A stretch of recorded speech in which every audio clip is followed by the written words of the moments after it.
The alarm bells rang through Mars Station 7 like the cry of a dying animal. Admiral Kaite ran down the metal corridors of his flagship, the battleship Defiance, as his crew rushed to their battle stations. Red lights flashed on every wall, casting angry shadows that danced with each step. "Report!" Kaite shouted as he reached the bridge. Lieutenant Haijin looked up from her tactical station, her face pale with fear. "Sir, alien ships are coming out of hyperspace. Lots of them. More than we have ever seen before." Kite moved to the main viewing screen. In the black space around Mars, enemy ships appeared like deadly flowers blooming in the darkness. First dozens, then hundreds. The alien fleet was massive, bigger than anything humans had faced before. "How many?" he asked. 2,000 ships. "Sir," reported Commander So Young from the navigation station. "Vorthak battleships, Chitex fighters, and vessels from at least 20 other species." Kite felt his stomach drop. The human defense fleet around Mars had only 300 ships. They were outnumbered more than 6 to 1. But they had a job to do. 50,000 human civilians lived and worked on Mars Station 7.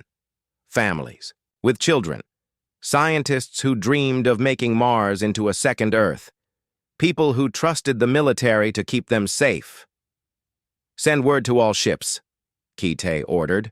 "Form defensive line between the alien fleet and the station. Launch all fighters. Begin evacuation of civilian areas immediately." On Mars Station 7, the evacuation alarms were already sounding. Dr. Nara, the station's chief medical officer, helped families move toward the escape pods. Children cried as their parents carried them through crowded hallways. Everyone knew the stories about what happened when aliens attacked human colonies. "Please stay calm," Dr. Nara called out to the frightened people. "The fleet will protect us. Just get to the escape pods as quickly as you can." But even as she spoke, she could see the fear in people's eyes. Through the station's windows, they could all see the alien ships getting closer. Dark shapes that looked like metal predators hunting in space. Captain Dongwu commanded the heavy cruiser Guardian's Hope. His ship was one of the strongest in the human fleet, but it looked tiny compared to the alien dreadnoughts approaching them. Each Vorthak battleship was 3 times the size of his cruiser and carried enough weapons to destroy a moon. "All weapons charged and ready," reported his tactical officer. "But, sir, our guns cannot damage their heavy armor." "Then we aim for their weak spots," Dongwu replied. "We have studied these ships for years. We know where to hit them." The battle began when the first alien fighters reached the human defensive line. Kite's attack craft moved like angry insects, their biometal hulls gleaming in the light of the distant sun. They fired green energy beams that could cut through human armor like it was paper. Human fighters met them in the space between Mars and its largest moon. Pilot Jin Ho flew his interceptor straight into a formation of Chitex fighters, his weapons blazing. "This is for every human colony you have destroyed," he shouted over the communication system. His missiles found their targets, destroying 3 alien fighters in brilliant explosions. But for every alien ship destroyed, 2 more took its place. The swarm seemed endless. Back on the Defiance, Admiral Kite watched the battle develop on his tactical screens. The human fighters were brave, but they were being overwhelmed. The alien capital ships had not even begun to fight yet. "Status of the evacuation?" he asked. 30% of civilians are off the station," Lieutenant Haijin reported. "But the alien fighters are getting closer. They might reach the escape pods." Kite made a hard decision. "Order the Guardian's Hope and the Brave Star to break formation.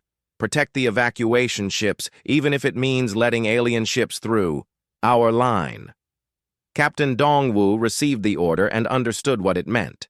By moving his ship to protect the civilians, he would be leaving a gap in the defensive line. Enemy ships would get through and attack the station directly, but saving innocent lives was more important than military tactics. "All hands, this is the captain," Dongwu announced to his crew. "We are going to protect the evacuation ships. The aliens will probably get past us and reach the station. But we will make sure as many people as possible escape first. The Guardian's Hope and its sister ship moved toward the escape pods just as a wave of Kai-Tek's fighters broke through the human fighter screen. Dongwu's gunners fired everything they had, creating a wall of explosions between the aliens and the helpless civilian ships. Dr. Nara was in the last group of people leaving Mars Station 7. As her escape pod launched, she could see the Guardian's Hope fighting desperately against impossible odds. The brave cruiser was surrounded by enemy fighters, its hull glowing red from energy weapon hits. "They are sacrificing themselves for us," whispered the woman sitting next to her, holding a small child. Dr. Nara nodded, unable to speak. Through the small window of the escape pod, she watched Captain Dongwu's ship explode in a burst of white light. The Guardian's Hope was gone, but the escape pods were safe. On the bridge of the Defiance, Admiral Kai-Te received the final transmission from Captain Dongwu. "Evacuation ships are clear. Guardian's Hope is heavily damaged. Cannot continue fighting. Tell my family I did my duty." The communication ended in static as the Guardian's Hope disappeared from the tactical display. "How many people did we save?" Kite asked quietly. 45,000 civilians escaped, Lieutenant Hyojin reported. 5,000 were still on the station when the aliens broke through our defenses. Kite closed his eyes for a moment. 5,000 people, families, children, scientists, workers, all dead because humanity could not build ships fast enough or strong enough to match the alien fleets. The alien bombardment of Mars Station 7 began 20 minutes later. Vorthak plasma cannons turned the station into burning metal. Human. Defense platforms that had taken years to build were destroyed in seconds. The orbital farms that fed the Mars colonies were burned to ash. When it was over, Mars Station 7 was gone. 50,000 humans had lived and worked there. Only 45,000 escaped. The aliens had killed 5,000 innocent people, just to prove they could. Admiral Kite stood on the bridge of his damaged flagship as the alien fleet prepared to leave. They had accomplished their goal. They had shown humanity that resistance was useless. Now they would return to their space and wait for humanity to surrender. "Send a message to Earth Command," Kite ordered. "Tell them what happened here. Tell them the aliens are not interested in negotiation or peace. They want total surrender or total destruction." Lieutenant Hyojin looked up from her communication station. "Sir, we are receiving a transmission from the alien fleet. They want to speak with you." "Put it on screen." The face of Warlord Krexith appeared on the main viewing screen. The reptilian alien's scales were dark red with satisfaction. Behind him, the bridge of his massive dreadnought was filled with Vorthak warriors celebrating their victory. "Human Admiral," Krexith said in perfect English, "you fought bravely but uselessly. Your species is weak. Your ships are primitive. Your weapons cannot harm us." Kite stared at the alien commander with cold hatred. "What do you want?" "I want you to carry a message to your leaders," Krexith replied. "The galactic hegemony has been patient with your species. We have allowed you to exist in a small corner of space, playing with technologies you barely understand. But our patience is ending." The warlord leaned forward, his sharp teeth gleaming in the light of his ship's bridge. "Humanity will join the hegemony as a subject species, or humanity will be destroyed. You have 1 year to surrender unconditionally. If you refuse, we will turn every human world into burning ruins like this station." The transmission ended, leaving Kite staring at a blank screen. "Sir," Lieutenant Hyojin asked quietly, "what are your orders?" Kite looked around his damaged bridge. Half his crew was dead or wounded. His ship was barely able to fly. The human fleet had been defeated completely. But in his eyes was not surrender or despair. Instead, there was a cold anger that seemed to burn like ice. "Set course for Earth," he ordered, "and send a priority message to President Wu Jin. Tell him the aliens have made their last mistake." As the Defiance limped toward home, Admiral Kaite thought about the 5,000 people who had died at Mars Station 7. Children who would never grow up. Scientists whose discoveries would never be made. Families destroyed by alien cruelty. The aliens thought they had won a victory. They thought they had shown humanity how weak and helpless they were. But they had actually done something much more dangerous. They had made humanity angry. In the depths of space, the alien fleet flew away from the burning ruins of Mars Station 7. Warlord Krexith was pleased with the day's work. The mammals had been taught their place. Soon they would surrender and join the thousands of other species that served the hegemony. He had no idea that he had just signed the death warrant for his entire civilization. The first strike was over, but the real war was about to begin. 3 days had passed since the attack on Mars Station 7. The news reached every corner of human space. 50,000 people were dead, families destroyed, children who would never come home. The alien ships had burned everything in their path before flying away like nothing had happened. President Wu Jin sat in his office deep under the ground. The room was quiet except for the soft hum of computers. On his desk lay reports from the battle. Each page told the same story. The aliens were stronger. They had more ships. They thought humans were weak. Admiral Kite walked into the room. His uniform was clean, but his eyes showed how tired he was. Behind him came Dr. Sunmi, the chief scientist. She carried a small device in her hands. "Is it ready?" Wu Jin asked. Dr. Sunmi nodded. "Every communication system in 12 star systems will receive our message. Every alien world will hear what we have to say." Wu Jin stood up and looked at the wall screen. It showed a map of known space. Red dots marked alien worlds. There were so many of them. 847 different species, all working together in something they called the Galactic Hegemony. All of them thought humans were just animals who had learned to fly between stars. "They made a mistake," Wu Jin said quietly. "They think we are like other young species. They think we will beg for mercy."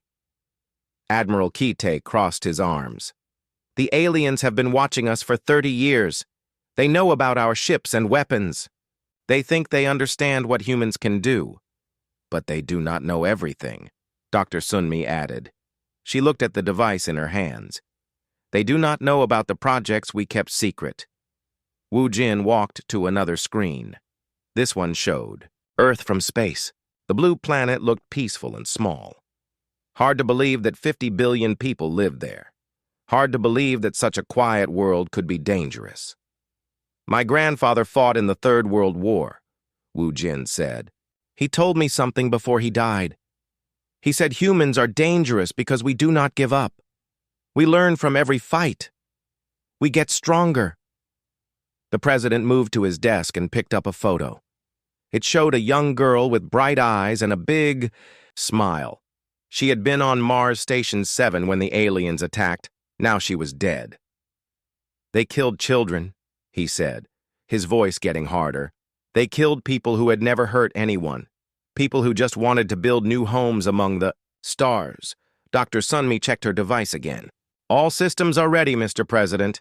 We can send the message whenever you want." Admiral Kite looked at the star map. "Do you think they will listen?" "No," Wu Jin answered. "They will laugh. They will think we are scared animals making noise. But that is what we want them to think." The president walked to the center of the room. A camera waited there, pointing at a simple chair.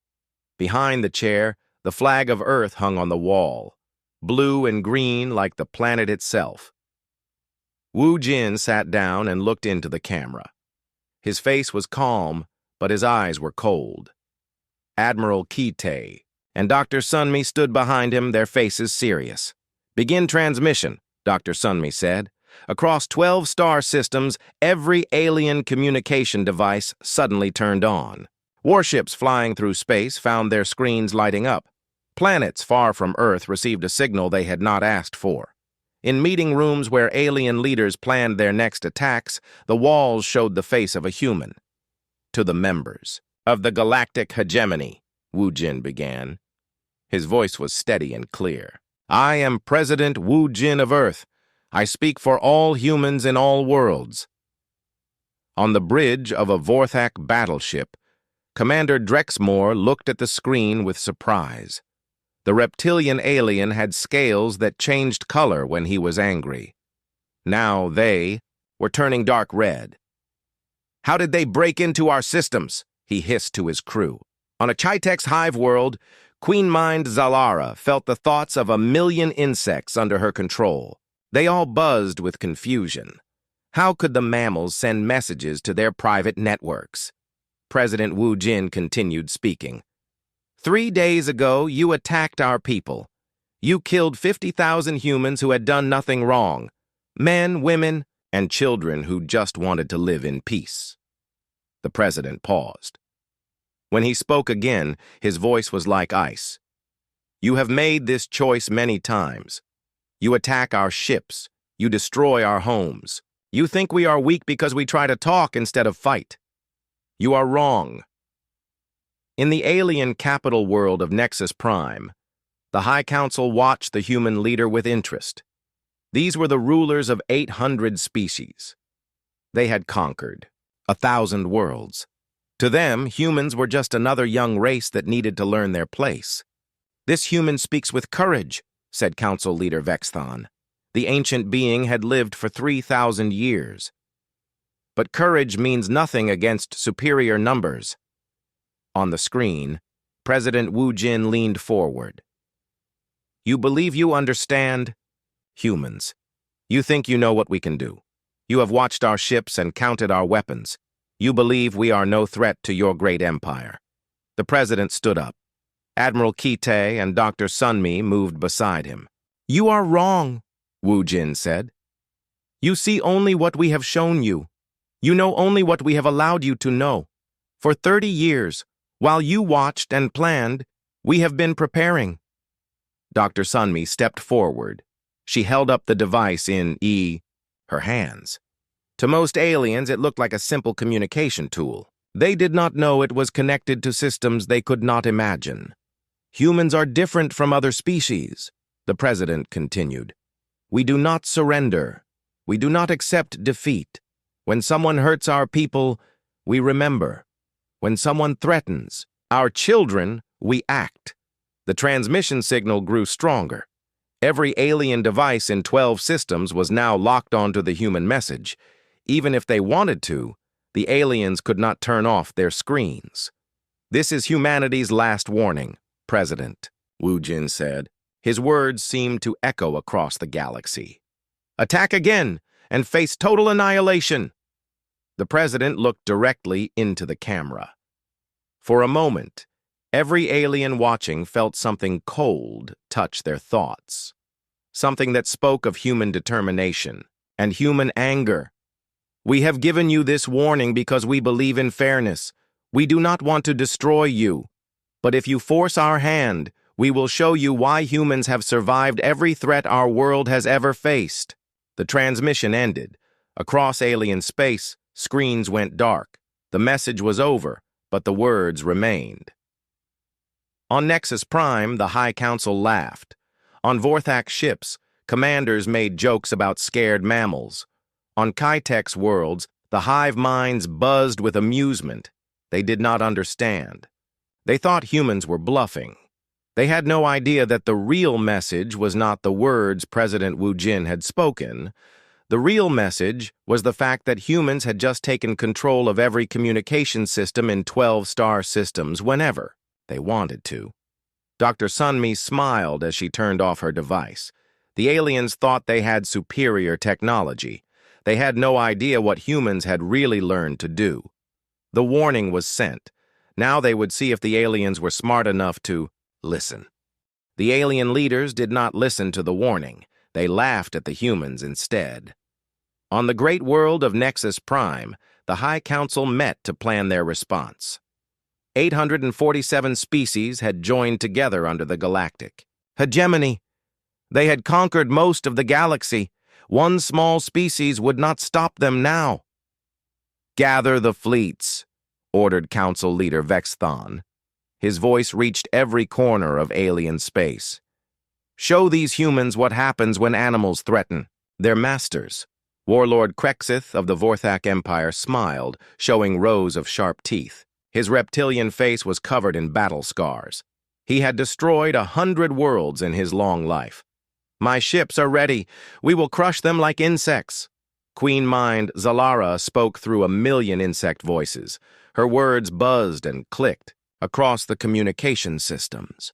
"The Chaitek's hive fleets will join the attack.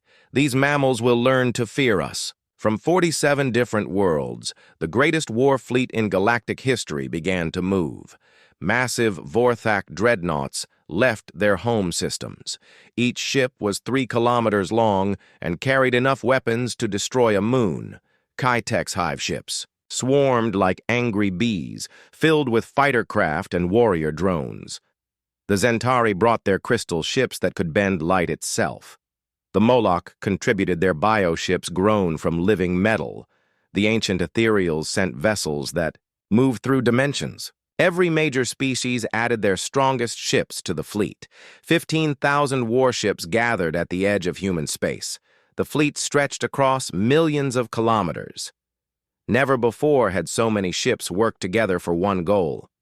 The aliens were sure that no force in the galaxy could stand against them.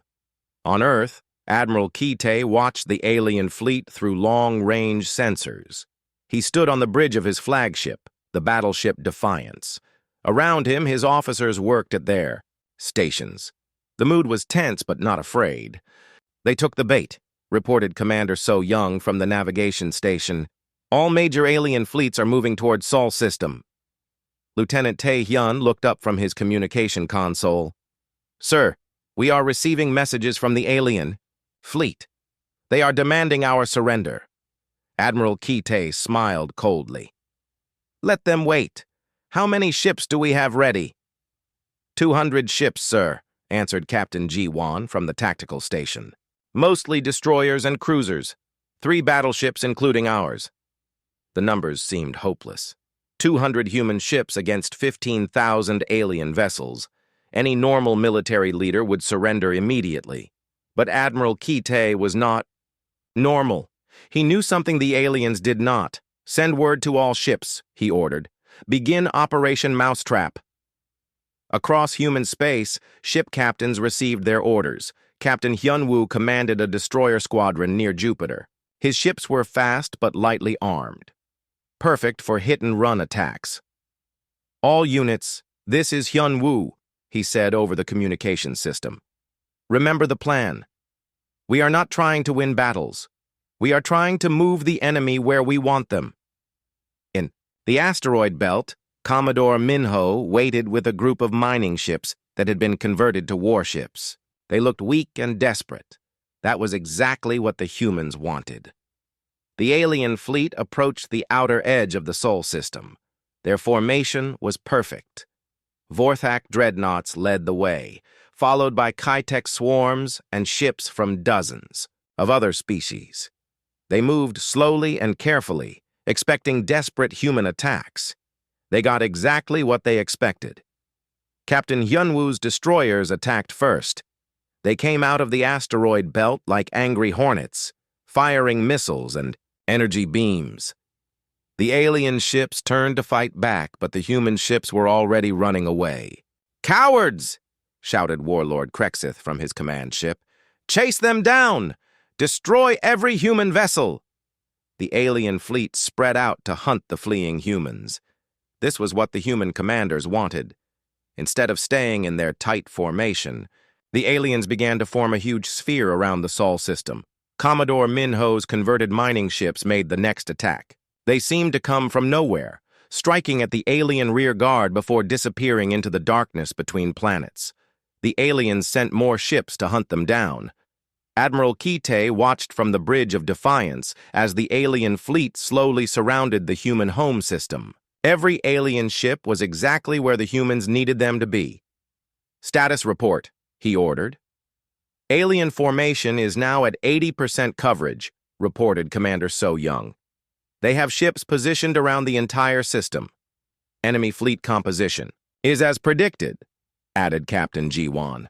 Heavy units in the center, fast attack craft on the edges. Lieutenant Tai-hyun looked nervous.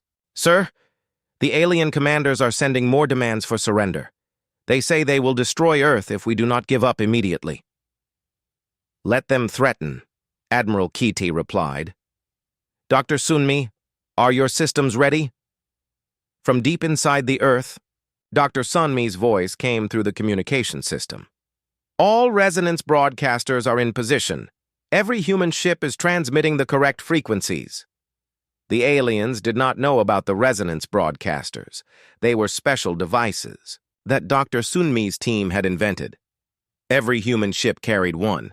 To alien sensors, they looked like normal communication equipment. In reality, they were much more. As the human ships ran from battle to battle, they were doing more than just fighting. Each ship was sending out invisible signals. The signals were so weak that alien sensors could not detect them. But together, they were creating a web of energy around the entire Sol system. Captain Hyun-woo led his destroyers in another attack. This time, they struck at Chi-Tech's fighters near Mars. The insect ships chased the humans toward the inner planets. More alien ships moved to cut off the human escape routes.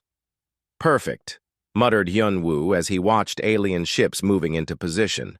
They think they are hunting us. They have no idea we are hurting them. The battle continued for 6 hours. Human ships appeared, attacked, and ran away.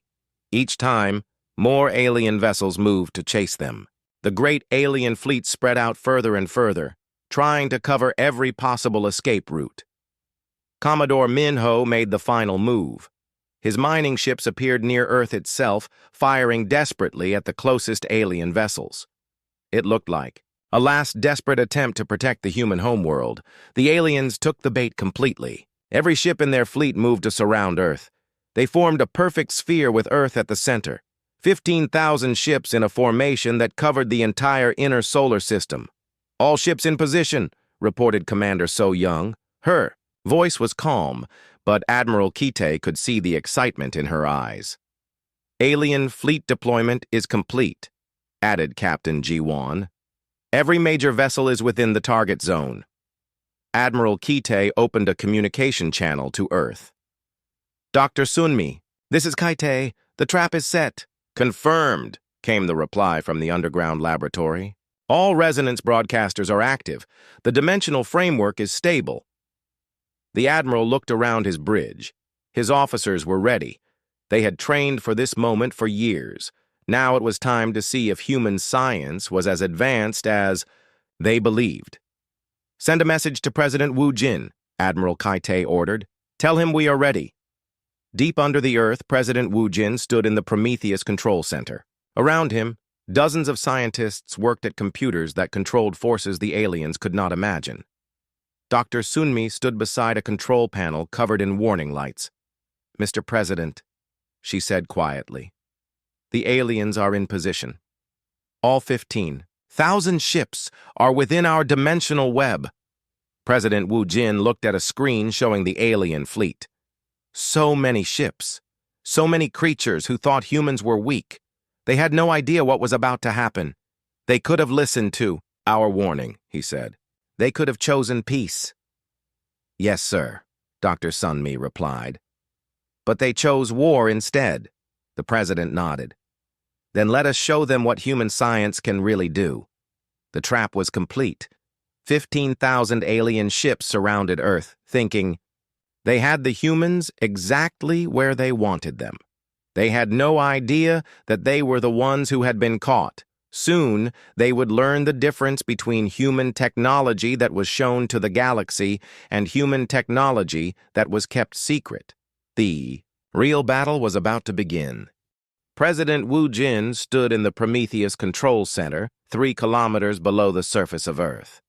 The room was filled with the soft glow of computer screens and the quiet hum of machines that the galaxy had never seen before. Around him, 50 of humanity's best scientists worked at stations that controlled forces beyond alien understanding. Dr. Sunmi stood beside the main control panel. Her hand rested above a single red button.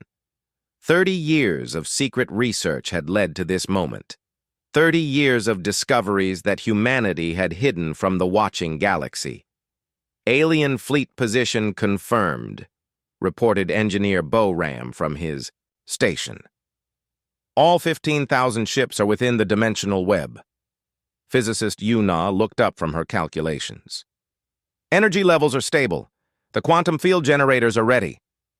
President Wu Jin walked to the center of the room. Above, his head, a massive holographic display, showed the Sol system. 15,000 red dots surrounded the Earth. Each dot was an alien warship filled with creatures who thought they were about to destroy humanity. They made their choice, the president said quietly. We gave them a warning. We offered them peace. They chose war instead. Admiral Kite's voice came through the communication system from his ship high above. Mr. President, the alien commanders are demanding our immediate surrender. They say they will begin destroying Earth's cities in 10 minutes. Let them threaten, Wu Jin replied. Dr. Sunmi, explain to me once more what will happen when you press that button. Dr. Sunmi took a deep breath. When I activate the Prometheus protocol, the resonance broadcasters on our ships will create a dimensional fold around the alien fleet. The 15,000 ships will be pulled into a pocket dimension separated from normal space. And then? The president asked. Then we collapse the pocket dimension according to the mathematical principles that Engineer Boram calculated. Space and time itself become weapons. The ships will not be destroyed, Mr. President. They will be erased from existence. The president closed his eyes for a moment. He thought about the 50,000 humans who had died at Mars Station 7. Children who would never grow up. Families destroyed by alien weapons. The galaxy had to learn that some things could not be forgiven. How long have we been able to do this? He asked. The first successful experiment was 15 years ago, Dr. Sunmi answered. We folded a small asteroid into a pocket dimension and made it disappear. Since then, we have been building the equipment to use this technology on a much larger scale. Engineer Boram looked up from his station. The aliens think they know about human technology. They have seen our ships and weapons. They believe we use simple fusion reactors and kinetic weapons. They have no idea we mastered dimensional physics decades ago. Physicist Yuna smiled grimly. Every human ship has been equipped with quantum resonance anchors for the past 10 years. Every space station, every colony. The aliens think they have been hunting us across three-dimensional space. They have actually been moving through a dimensional maze that we control. President Wu Jin walked to another screen. This one showed intercepted alien communications. The enemy commanders were arguing about who would get to destroy which human cities. They talked about humans like animals that needed to be put down. Listen to them, the president said to his team. They speak of genocide like it is a game. They plan to kill billions of people for the crime of refusing to surrender. On the screen, Warlord Krexith was giving orders to his fleet. Begin bombardment of the third planet. Target the largest population centers first. I want these mammals to watch their world burn before they die. Dr. Sunmi's hand tightened on the control panel. Sir, we cannot wait much longer. The aliens are preparing to fire on Earth. President Wu Jin nodded. Then let us show the galaxy what humans are truly capable of. Dr. Sunmi, activate the Prometheus protocol. Dr. Sunmi pressed the red button. High above Earth, every human ship began to broadcast quantum frequencies that the aliens could not detect. The resonance broadcasters that had seemed like simple communication devices revealed their true purpose. Energy fields invisible to alien sensors began to form around the enemy fleet. Warlord Krexith stood on the bridge of his flagship, watching Earth grow larger on his screens. The blue planet looked so peaceful. Soon it would be a burning wasteland. He turned to his weapons officer. Charge all plasma cannons. Target the largest human cities. But as he spoke, something strange began to happen. The stars around his ship started to change. Constellations that had been the same for millions of years began to shift and twist. What is happening? demanded Queen Mind Zalara from her hive ship. Through a million insect voices, she could feel something wrong with space itself. On ship after ship, alien crews noticed the same thing. Space was bending around them. Stars were moving in impossible ways. The laws of physics that had governed the galaxy for billions of years were breaking down. "Report!" shouted Krexith to his navigation officer. "Sir, our instruments show we are still in the Sol system, but long-range sensors cannot detect any other star systems. It is as if the rest of the galaxy has disappeared." In the Prometheus Control Center, Dr. Sunmi watched her instruments carefully. Dimensional fold is complete. All alien ships are now isolated in the pocket dimension. "Can they escape?" asked President Wu Jin. "No, sir. Their faster-than-light drives will not work. There is nowhere for them to go. The pocket dimension is a closed loop of space-time." Engineer Boram checked his readouts. "The dimensional walls are stable. Even if they tried to break through with their most powerful weapons, they would only succeed in making the space smaller." High above, Admiral Kite watched in amazement as 15,000 alien ships simply vanished from his sensors. One moment, they were there surrounding Earth like a deadly cloud. The next moment, they were gone. "Did it work?" he asked over the communication system. "Phase 1 is complete," Dr. Sunmi replied. "The alien fleet is trapped. Now we begin Phase 2. President Wu Jin looked at the holographic display.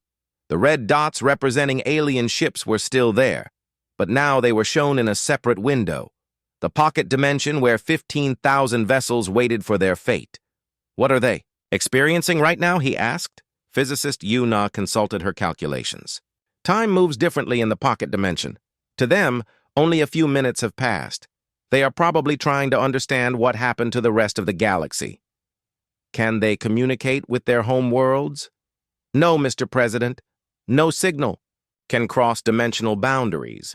As far as the galactic hegemony knows, their greatest fleet has simply disappeared."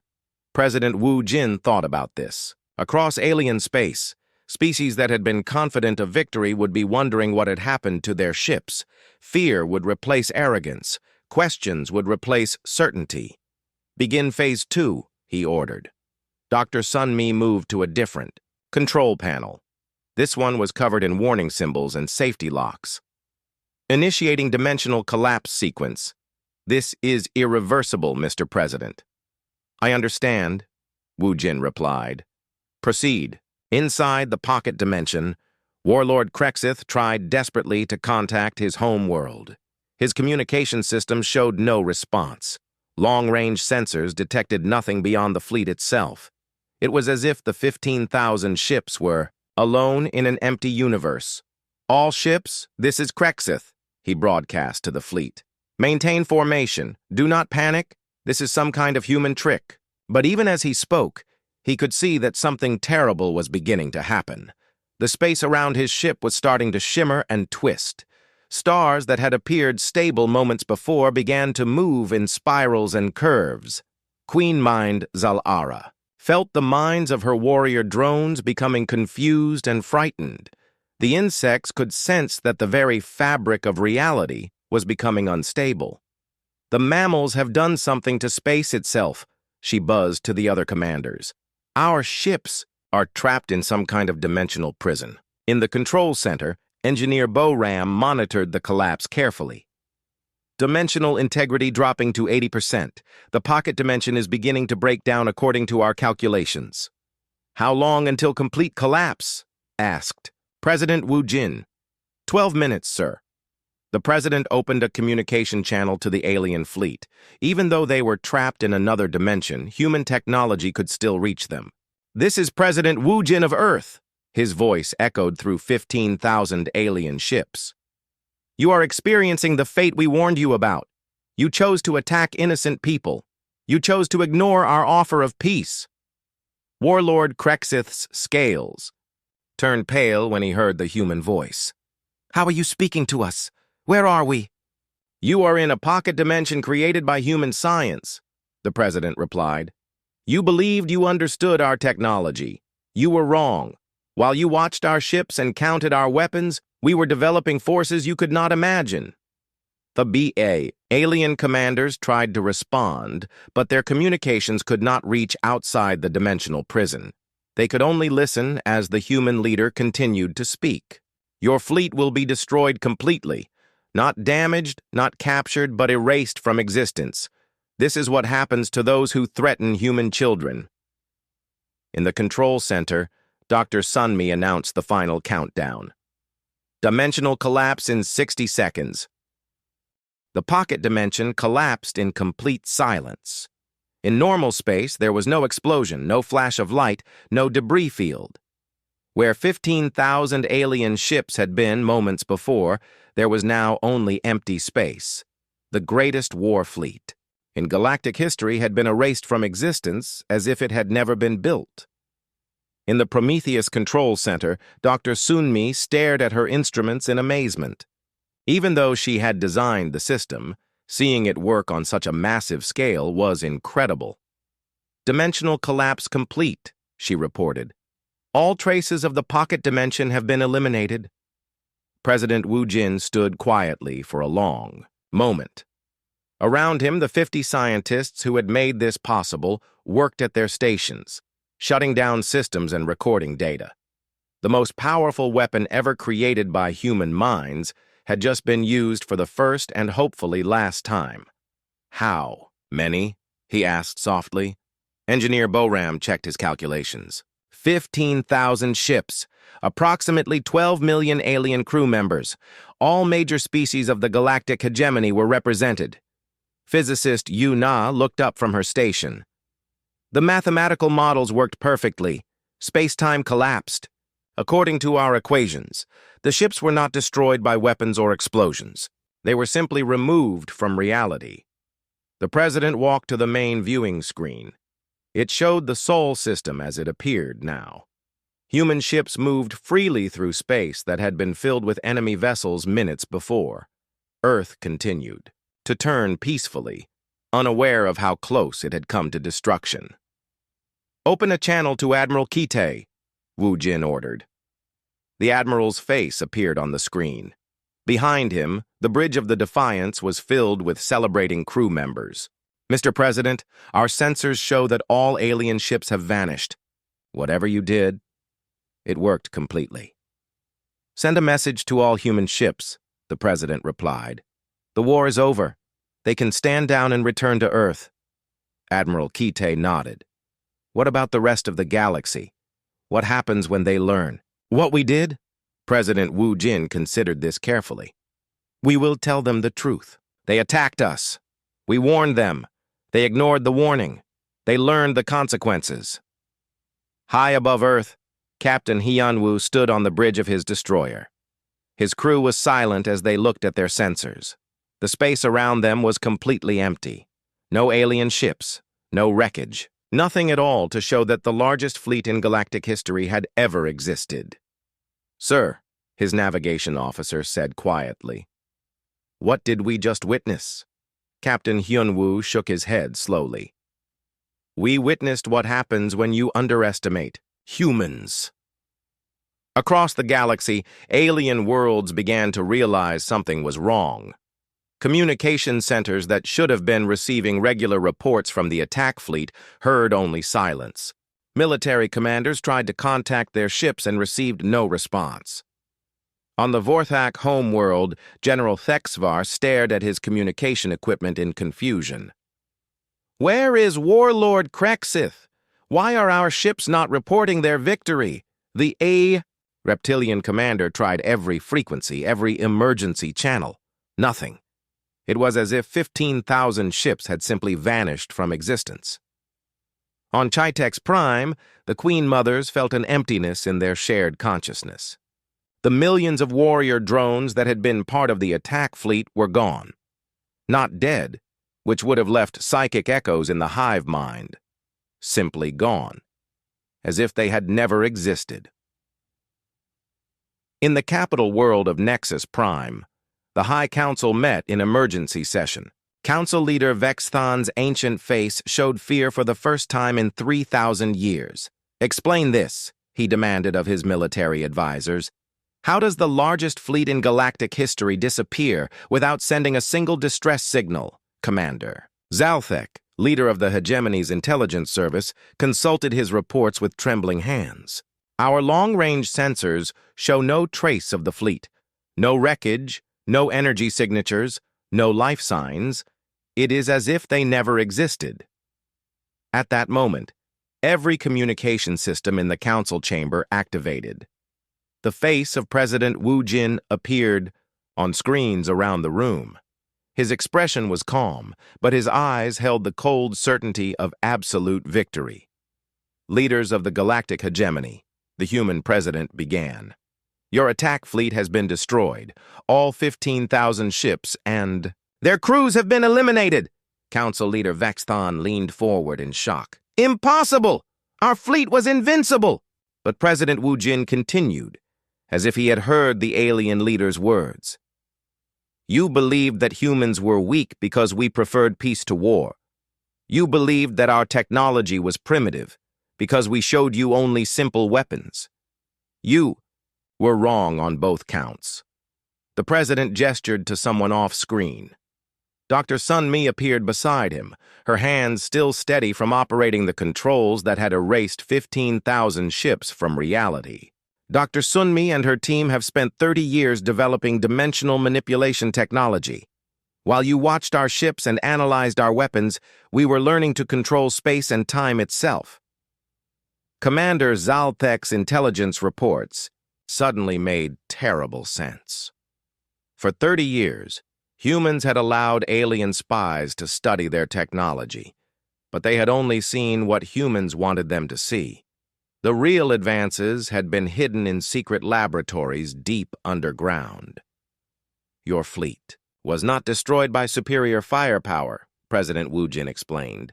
It was erased from existence by forces your science cannot comprehend. The ships, the crews, everything, removed from reality as if they had never been.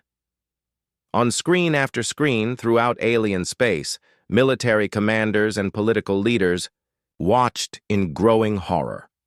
The humans were not bluffing. The impossible had actually happened. This is what we tried to warn you about, the president continued. Humans do not make threats lightly.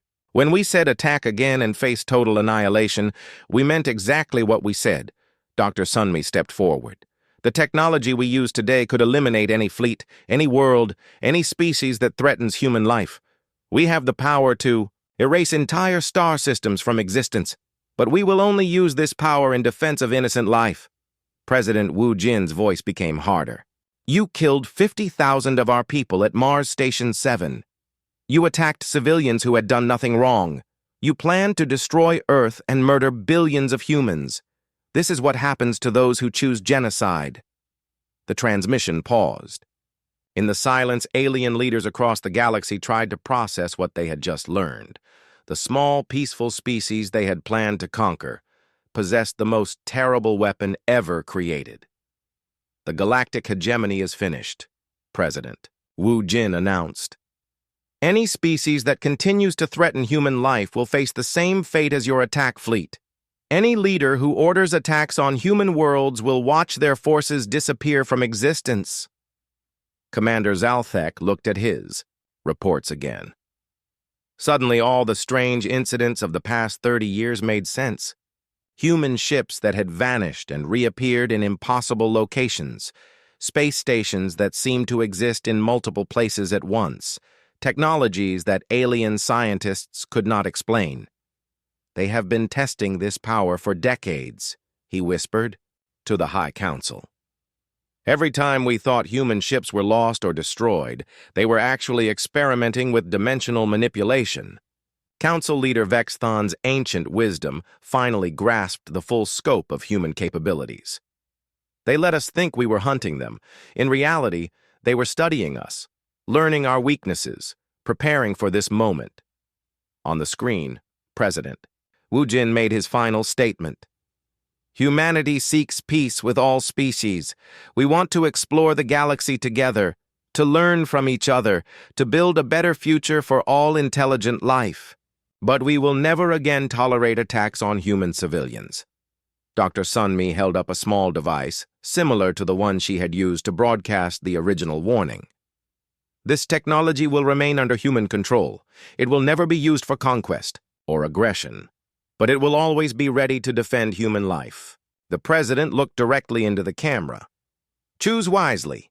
The next fleet you send against human worlds will be the last fleet your species ever builds. The transmission ended. Across alien space, screens went dark. But the message was clear. In the hours that followed, species after species began withdrawing from the galactic hegemony. Military alliances dissolved. Attack plans were abandoned. The great empire that had conquered most of the galaxy crumbled as its member species realized they could be erased from existence at any moment. On Earth, President Wu Jin stood in his office and looked out at the stars. The galaxy was vast and full of wonders. Humans would explore it all, meeting new species and learning new things. But they would do so as equals, not as conquerors or conquered. Dr. Sunmi entered the room carrying a sealed container. Inside was the only remaining copy of the dimensional manipulation technology. "The weapon systems are being dismantled," she reported. "The research data is being classified beyond even military access."